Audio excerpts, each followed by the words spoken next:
ጊዜ ለማዳመጥ እስኪ በሉ አቤት ለማዳመጥ ጊዜ ስጡ። አሁን ብዙ ሰው አይሰማም። እንደውም አንዳንድ ጊዜ እኔ እንዲሁ በአማርኛ ልንገራችሁ፣ እንዲሁ በአማርኛ አሁን እኔ ራሴ በግሌ ለምክር ብዙ ምዕመናንን አገኛለሁ። 1 ሰዓት ያወሩኛል። ዝም ብዬ ማለት 1 ሰዓት ያወሩና 10 ደቂቃ መፍትሄ መናገር ሲጀምር ራሳቸውን ማልከክ ይጀምራሉ። ታሟል እኮ ሰው በጣም ታሟል። እንዲሁ እናቴ እንዲሁ መናገር ነው የሚፈልገው። ተናግሮ ብቻ መሄድ። እንዲሁ አንዳንድ ጊዜ 2-3 ሰውም ታዝቤ ያውቃሉ። ተናግሮ ምንም መፍትሄ ሳልነግረው እግዚአብሔር ይስጥልኝ አባ ደህና ያዋሉ ብሎ ሄደ። እኔ ምን አድርጌለት ነው የሰው የሚመርቀኝ?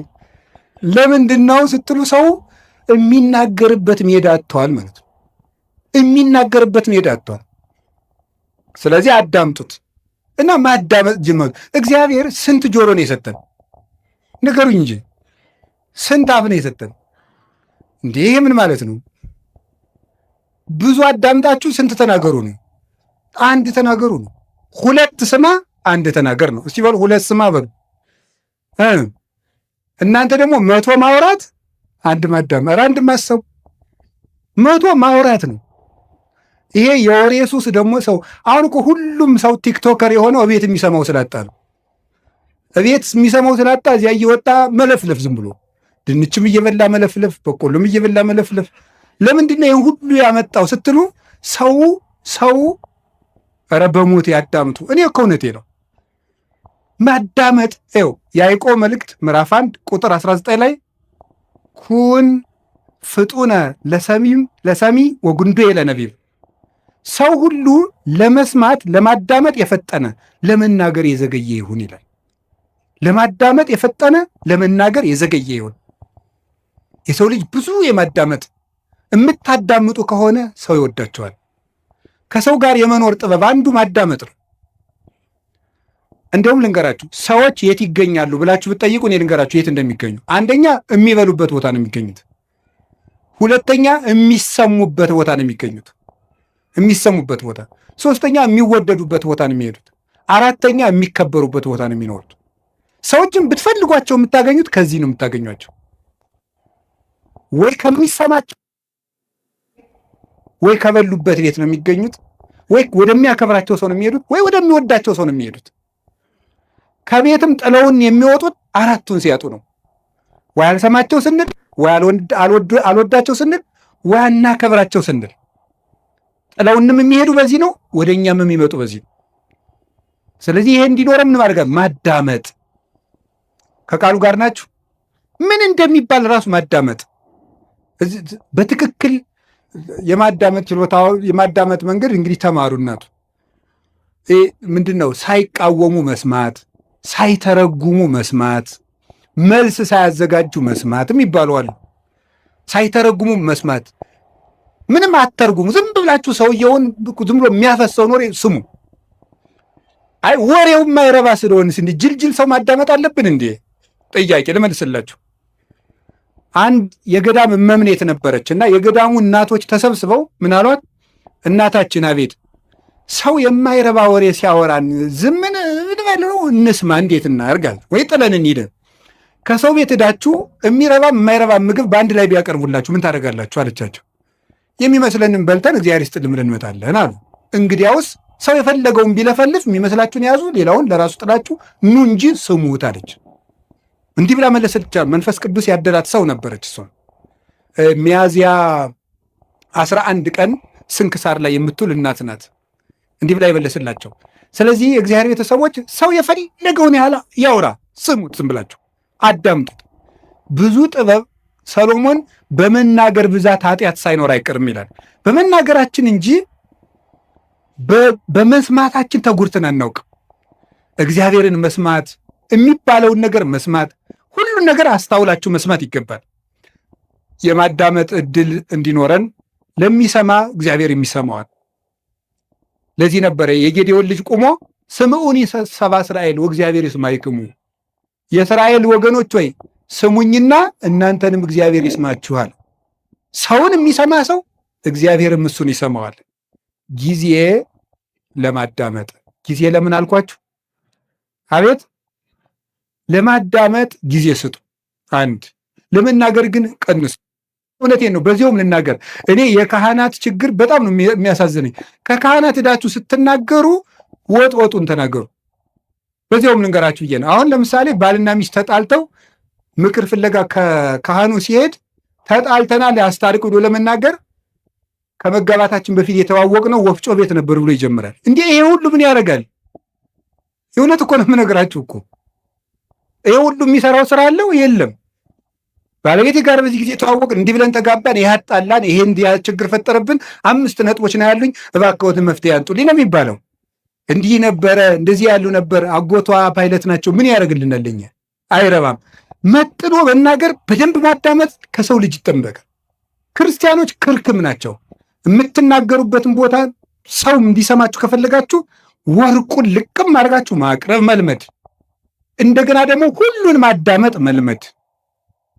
እግዚአብሔር ለማዳመጥ ጊዜ እንዲኖረን ይርዳን። ብዙ ሰው በጣም ችኩል ነው። በእውነቱ ብዙ ሰው በጣም ችኩል ነው፣ አያዳምጥም። ዝም ብሎ ወግዞ ነው የሚሮጥ። አሁን እዚህ ላይ አንድ ጊዜ ስልጠና ሲሰጥ ምን እንዳለ እንገራችሁ። ስልጠና እየሰጠን ወሬ እንዴት እንደሚዛባ ለማንገር የመጀመሪያው ቦታ ላይ ለተቀመጠው ሰውዬ አርዮስን የረታው የእስክንድሪያው ሊቅ ቅዱስ አትናቴዎስ ይባላል ብለን በጆሮ ነገር ነው። በል እንግዲህ አንተም በጆሮ ነገር ብለን በጆሮ ሲባል የመጨረሻው ሰው እወድሃለሁ የሚል ወሬ መጣ። ለምንድን ነው ሲባል በትክክል አያዳምጥም ማለት ነው። ወይ ወሬ ሰባሪ አለ፣ ወይ ወሬ ሰራቂ አለ፣ ወይ ደግሞ ወሬ የማያዳምጥ አለ ማለት ነው። እና በትክክል ማዳመጥ፣ በትክክል የሚባለውን ነገር ብዙ ሰዎች ከቤተ ክርስቲያን የሚወጡበት ምክንያት በትክክል አያዳምጡ፣ ልብ ሰጥተው አያዳምጡ። ይህንን ነገራችሁ ነው። እና የሰውን ወሬ ደግሞ አለመተርጎም፣ አለማጣመም፣ አለመሰንጠቅ፣ ሌላ ትርጓሜ አለመስጠት፣ ከትናንት ጋር አለማያያዝ፣ ከነገ ጋር አለማያያዝ፣ አሁንን መስማት ማዳመጥ መልመድ አለብን። ጊዜ ለማዳመጥ እስኪ በሉ 3 ነጥቦች ነው የቀሩኝ። ጊዜ ለስራ እስኪ በሉ፣ ጊዜ ለስራ በሉ። አቤት ጊዜ ለምን? አሁን የእኛ ሀገር ሰው ደግ ነው፣ የኢትዮጵያ ሰው በዚያው ደግሞ ቂመኛ ነው። በጣም ቂመኛና ወግ ሰንጣቂ ነው።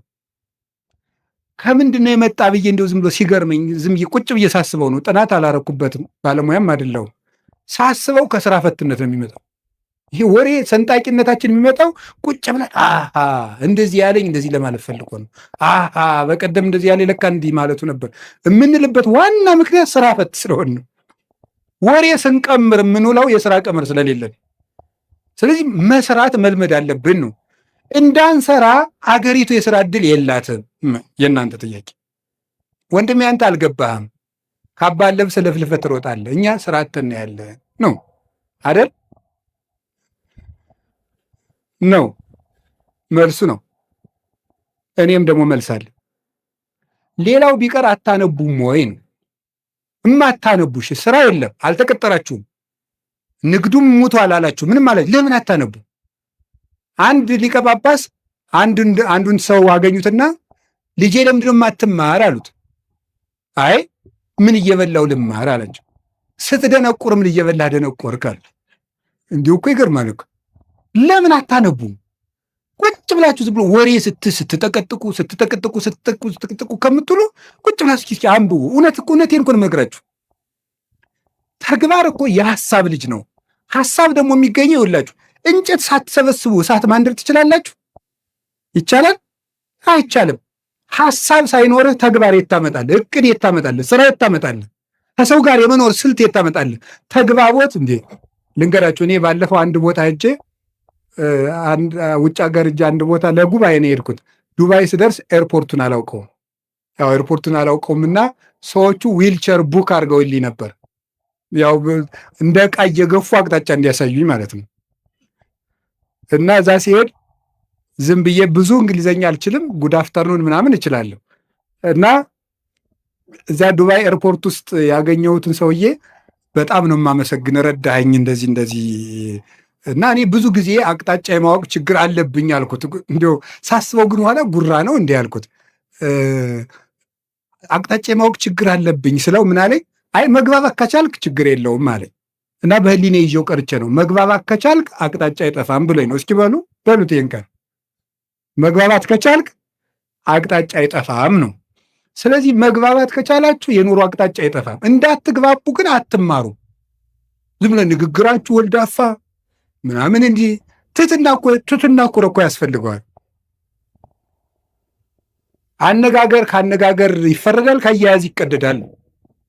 ከሰው ጋር እኮ ተግባብተን ለመኖር ራሱ መማር አለብን፣ ማንበብ አለብን። ጊዜ ለስራ እግዚአብሔር 6 ቀን ሰራ፣ 1 ቀን አረፈ። እስኪ በሉ እግዚአብሔር በሉ እስኪ ስንት ቀን አረፈ?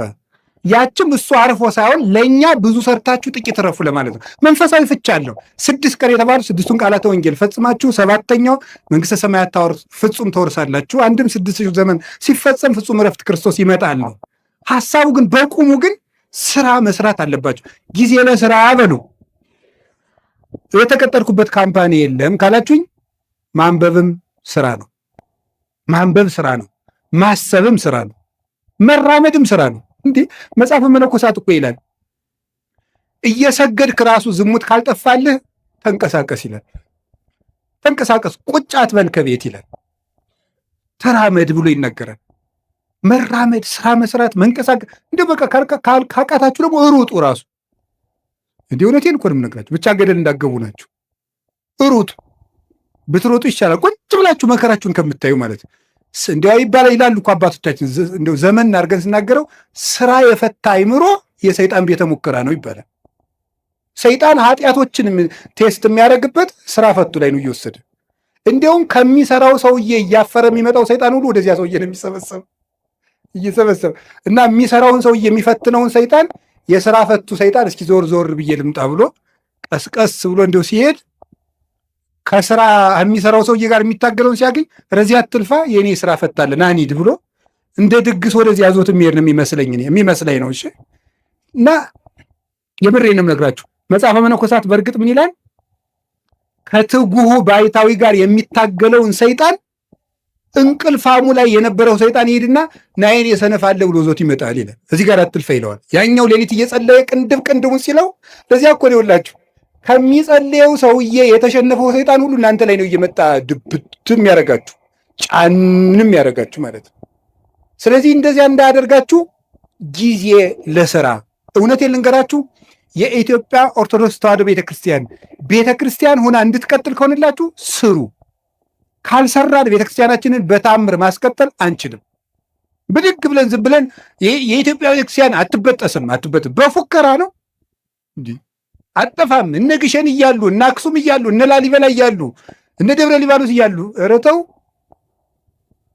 እነ ቅዱስ ቶማስ ራሱ የሰራቸው የህንድ ቤተክርስቲያን ጌታችን ኢየሱስ ክርስቶስ አካሉን በእጁ የዳሰሰው ጌታዬ አምላኬ ብሎ የጠራው ድንግል ማርያም ስታርግ መንገድ ላይ ያገኛት ቶማስ የሰራቸው 8 ቤተክርስቲያኖች ያሉባት ህንድ እኮ 5ቱ በሌላ እጅ ሆነው ዛሬ 3ቱ ብቻ ነው የቀሩት።